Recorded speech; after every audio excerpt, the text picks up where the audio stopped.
parte de este gran equipo humano, de excelentes músicos. Siempre escuché en todo este viaje donde grabamos estas canciones hablar a la doctora Esperanza con tanto orgullo de su padre. Mi padre no fue músico, pero fue mi fiel compañero en el arte. Recuerdo como si fuera ayer cuando grabamos esta canción. Salió de la nada. El maestro Sergio me dijo, ¿qué tal si probamos a hacerlo a Piacere? Y lo cantamos con todo el corazón. Y por una llamada súper emocionada, le cuento a mi padre, papá, estoy enloquecida, ¿sabes lo que pasó?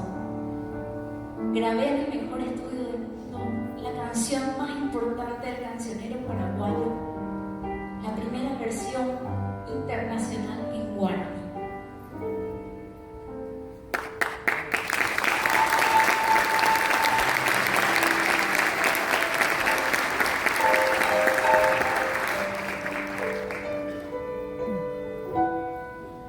Hoy no puedo estar conmigo, pero como creo en Dios, sé que mi canto llega.